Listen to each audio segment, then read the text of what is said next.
আসসালামু আলাইকুম প্রিয় দর্শক, চলে আসলাম এই মুহূর্তে পাওয়া সবচেয়ে গুরুত্বপূর্ণ আবহাওয়ার নতুন আপডেট নিয়ে। আজকের আবহাওয়ার খবরে বাংলাদেশ ও পশ্চিমবঙ্গ জুড়ে বজ্রসহ কালবৈশাখী ঝড়, দমকা হাওয়া ও বৃষ্টিপাতের প্রবণতা রয়েছে।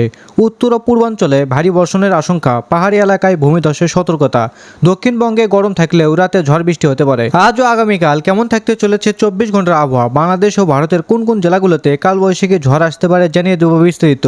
আর আপনি কোন জেলাতে এই খবরটি দেখছেন, আপনার জেলার নামটি আমাদের কমেন্ট বক্সে জানিয়ে দেবেন। আর সবার প্রথম আবার খবর জানতে আমাদের চ্যানেলটিকে সাবস্ক্রাইব করে পাশে থাকা বেল আইকনটি এনেবল করে দিতে ভুলবেন না। তো চলুন শুরু করা যাক। ঢাকা বিভাগ। ঢাকা শহরে রাত থেকে হালকা বজ্রসহ বৃষ্টির সম্ভাবনা, ভোর রাতের দিকে তীব্রতা বাড়তে পারে, গরম কিছুটা কমবে। গাজীপুর জেলাতে রাত 10টার পর থেকে বজ্রসহ মাঝারি বৃষ্টি হতে পারে, দমকা হাওয়া 30 থেকে 40 কিলোমিটার বেগে বয়ে যেতে পারে। নারায়ণগঞ্জ জেলাতে দেরিতে রাতের দিকে বৃষ্টি হতে পারে, গরম ও আর্দ্রতা কিছুটা বাড়বে। নরসিংদী জেলাতে বজ্রসহ বৃষ্টির ঝুঁকি রয়েছে মধ্যরাত থেকে সকাল পর্যন্ত। মুন্সিগঞ্জ জেলাতে রাতেই ঝড়ো হওয়া ও বৃষ্টির সম্ভাবনা, নৌপথে সতর্কতা অবলম্বনের পরামর্শ। টাঙ্গাইল জেলাতে কালবৈশাখীর ঝড়ের সম্ভাবনা বেশি, বজ্রপাতের ঝুঁকি রয়েছে। কিশোরগঞ্জ জেলাতে বজ্রসহ ভারী বৃষ্টির সম্ভাবনা, সকাল থেকে দুপুর পর্যন্ত বেশি সক্রিয় থাকবে। মানিকগঞ্জ জেলাতে বিচ্ছিন্নভাবে বৃষ্টি হতে পারে, দমকা হাওয়া বয়ে যেতে পারে ভোরের দিকে। চট্টগ্রাম বিভাগ। চট্টগ্রাম জেলাতে উপকূলীয় অঞ্চলে মধ্যরাত থেকে ভারী বৃষ্টি ও ঘন্টায় 50 কিলোমিটার বেগে বাতাসের আশঙ্কা। কক্সবাজার জেলাতে দমকা হাওয়া সহ ভারী বৃষ্টি হতে পারে, সমুদ্র উত্তাল থাকবে, 3 নম্বর সতর্ক সংকেত জারি। বান্দরবান, রাঙামাটি, খাগড়াছড়ি পাহাড়ি এলাকায় ভারী বর্ষণের সম্ভাবনা, ভূমিধসের সতর্কতা। নোয়াখালী, লক্ষ্মীপুর জেলাতে মাঝারি থেকে ভারী বৃষ্টিপাত, বজ্রপাতের আশঙ্কা। ফেনী, চাঁদপুর এসব জেলাতে দমকা হাওয়া ও বজ্রসহ বৃষ্টি হতে পারে, গরম কিছুটা কমবে। ব্রাহ্মণবাড়িয়া হালকা থেকে মাঝারি বৃষ্টিপাতের সম্ভাবনা, ভোরে দমকা হাওয়া বইতে পারে। রংপুর বিভাগ।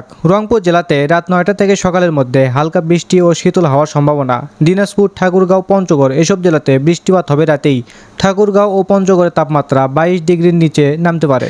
গাইবান্ধা, কুড়িগ্রাম, লালমনিরহাট এসব জেলাতে বজ্রসহ বৃষ্টিপাত এবং দমকা হওয়ার আশঙ্কা। নীলফামারী জেলাতে রাত 8টার পর থেকে বৃষ্টি শুরু হতে পারে, ভোর পর্যন্ত স্থায়ী হতে পারে। রাজশাহী বিভাগ। রাজশাহী শহরে গরম আবহাওয়া বজায় থাকবে, রাতের শেষ ভাগে বৃষ্টির সম্ভাবনা। নাটোর, পাবনা এসব জেলাতে কালবৈশাখী ঝড়ের আশঙ্কা রাত 10টার পর। নওগাঁ, চাঁপাইনবাবগঞ্জ এসব জেলাতে হালকা থেকে মাঝারি বৃষ্টিপাত, বেলা বাড়ার সঙ্গে সঙ্গে পরিষ্কার হতে পারে। জয়পুরহাট জেলাতে বজ্রসহ বৃষ্টিপাতের সম্ভাবনা বেশি।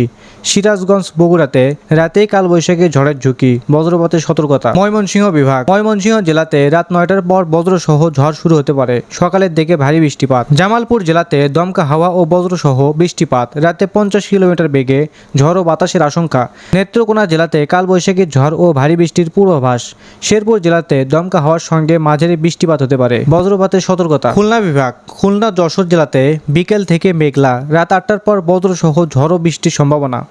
সাতক্ষীরা, বাগেরহাট এসব জেলাতে গরম বেশি থাকবে দুপুর পর্যন্ত, রাতের দিকে দমকা হাওয়া সহ বৃষ্টি হতে পারে। মাগুরা, কুষ্টিয়া, ঝিনাইদহ, নড়াইল এসব জেলাতে রাত 10টার পর কালবৈশাখী ঝড় হতে পারে, বিশেষ সতর্কতা জারি। বরিশাল বিভাগ। বরিশাল জেলাতে বৃষ্টিপাতের সম্ভাবনা বেশি, রাতে ও সকালে বজ্রপাত হতে পারে। পটুয়াখালী, ভোলা এসব জেলাতে উপকূলীয় এলাকায় 3 নম্বর সংকেত, দমকা হাওয়া ও বৃষ্টিপাত, জলবদ্ধতার আশঙ্কা।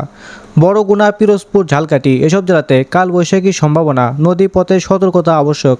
সিলেট বিভাগ। সিলেট জেলাতে সারা রাত ও সকাল জুড়ে ভারী বৃষ্টি ও বজ্রপাত, পাহাড়ি ঢলের আশঙ্কা। মৌলভীবাজার জেলাতে গরম ও আর্দ্রতা বেশি থাকবে, তবে মাঝরাত থেকে বৃষ্টি শুরু হতে পারে। হবিগঞ্জ জেলাতে বৃষ্টির পাশাপাশি বজ্রপাতও হতে পারে। সুনামগঞ্জ জেলাতে ভারী বৃষ্টিপাত ও পাহাড়ি ঢলের কারণে নদ নদীর পানি বেড়ে যাওয়ার আশঙ্কা। এবার জানাবো পশ্চিমবঙ্গের আবহাওয়ার খবর। প্রথমে উত্তরবঙ্গ। দার্জিলিং, কালিম্পং এসব জেলাতে রাত থেকে মাঝারি থেকে ভারী বৃষ্টির সম্ভাবনা, বজ্রপাত ও দমকা হাওয়া চলবে ভোররাত পর্যন্ত। পাহাড়ি ঢলের সম্ভাবনা থাকায় পর্যটকদের সতর্ক থাকার অনুরোধ করা হচ্ছে। জলপাইগুড়ি, আলিপুরদুয়ার, কোচবিহার এসব জেলাতে বিকাল থেকে আকাশ মেঘলা, রাতের দিকে বজ্রসহ ভারী বৃষ্টির আশঙ্কা। জলপাইগুড়িতে ঘন্টায় 40 থেকে 50 কিলোমিটার বেগে দমকা হাওয়া বয়ে যেতে পারে। মালদা, উত্তর দিনাজপুর, দক্ষিণ দিনাজপুর এসব জেলাতে কালবৈশাখী ঝড়ের প্রবল সম্ভাবনা রয়েছে রাত 9টার পর থেকে, কোথাও কোথাও শিলাবৃষ্টিও হতে পারে। দক্ষিণবঙ্গ। কলকাতা, হাওড়া, হুগলি, উত্তর 24 পরগনা এবং দক্ষিণ 24 পরগনা এসব জেলাতে কলকাতা ও পার্শ্ববর্তী এলাকায় রাতের দিকে বজ্রসহ বৃষ্টি হতে পারে। কলকাতায় রাত 10টা থেকে হালকা বৃষ্টি শুরু হয়ে ভোররাত পর্যন্ত চলবে। হাওড়া ও হুগলিতে দমকা হাওয়া সহ বজ্রপাতের সম্ভাবনা। উত্তর ও দক্ষিণ 24 পরগনায় কালবৈশাখী ঝড়ের পূর্বাভাস, বিশেষ করে বারুইপুর, ক্যানিং ও বাসন্তীতে। নদিয়া, মুর্শিদাবাদ জেলাতে রাত থেকে ভারী বৃষ্টি, বজ্রঝড়ের আশঙ্কা। কৃষি ক্ষেত্রে জলাবদ্ধতার আশঙ্কা, বিশেষ সতর্কতা প্রয়োজন। বীরভূম, পূর্ব ও পশ্চিম বর্ধমান এসব জেলাতে সন্ধ্যার পর দমকা হাওয়া ও বজ্রসহ বৃষ্টি হতে পারে। কোথাও কোথাও কালবৈশাখী ঝড় বয়ে যেতে পারে। পুরুলিয়া, বাঁকুড়া এসব জেলাতে গরম এবং আর্দ্রতা বেশি থাকবে দিনের বেলায়, তবে সন্ধ্যার পরে কালবৈশাখীর ঝুঁকি রয়েছে, শিলাবৃষ্টি হতে পারে। পশ্চিম মেদিনীপুর এবং পূর্ব মেদিনীপুর অঞ্চলে সন্ধ্যার পর বজ্রঝড়ের সম্ভাবনা। দীঘা, কাথি উপকূলে দমকা হাওয়া ও সামান্য বৃষ্টিপাত হতে পারে। তো এই ছিল আবহাওয়ার খবর। আপনি কোন জেলা থেকে খবরটি দেখছেন, আপনার জেলার নামটি অবশ্যই কমেন্ট বক্সে লিখতে ভুলবেন না। তো ধন্যবাদ সবাইকে, ভালো থাকবেন, সুস্থ থাকবেন, আল্লাহ হাফেজ।